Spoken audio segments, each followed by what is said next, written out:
भाद्रपद माह के शुक्ल पक्ष की चतुर्थी के दिन लोग बड़े ही हर्षोल्लास के साथ गणपति जी की मूर्ति को अपने घर लाकर उनकी स्थापना करते हैं और पूरी श्रद्धा व भक्ति भाव से उनका पूजन करते हैं।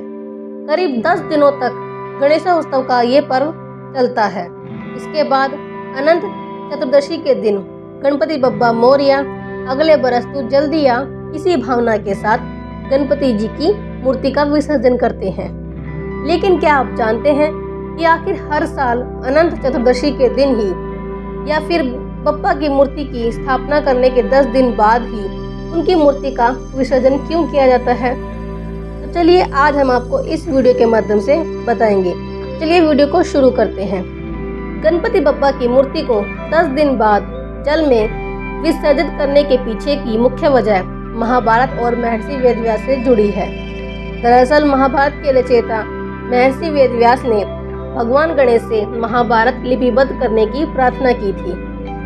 भगवान गणेश ने उनकी इस प्रार्थना को स्वीकार कर लिया था और महाभारत लेखन का कार्य गणेश चतुर्थी के दिन से ही शुरू कर दिया था। भगवान गणेश ने महर्षि वेदव्यास की प्रार्थना को तो मान लिया था, लेकिन उन्होंने महाभारत को लिपिबद्ध करने के लिए एक शर्त भी रखी थी कि मैं जब लिखना प्रारंभ करूंगा तो कलम को रोकूंगा नहीं। तब महर्षि वेदव्यास जी ने कहा कि भगवान आप तो देवताओं में अग्रणी है, विद्या और बुद्धि के दाता है और मैं एक साधारण ऋषि हूँ। यदि किसी श्लोक में मुझसे त्रुटि हो जाए तो आप उस श्लोक को ठीक कर उसे लिपिबद्ध करें। गणपति जी ने सहमति दी और फिर दिन रात लेखन कार्य प्रारंभ हुआ और इसी कारण गणेश जी को थकान तो होनी ही थी, लेकिन उन्हें पानी पीना भी वर्जित था। अतः गणपति जी के शरीर का तापमान बढ़े नहीं, इसलिए वेदव्यास जी ने उनके शरीर पर मिट्टी का लेप किया था और भाद्रपद शुक्ल चतुर्थी को गणेश जी की पूजा की थी, जिसके बाद महाभारत लेखन का कार्य शुरू हुआ। इसे पूरा होने में करीबन 10 दिन लग गए थे। जिस दिन गणेश जी ने महाभारत लेखन का कार्य पूरा किया उस दिन अनंत चतुर्दशी थी, लेकिन लगातार 10 दिनों तक बिना रुके लिखने के कारण भगवान गणेश का शरीर जड़वत हो चुका था।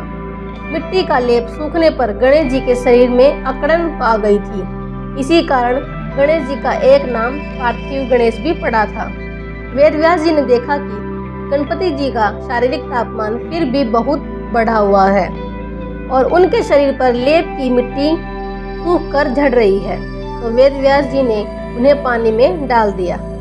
यही कारण है कि गणपति स्थापना 10 दिन के लिए की जाती है और फिर 10 दिनों के बाद अनंत चतुर्दशी पर गणेश जी की प्रतिमा का विसर्जन करते हैं।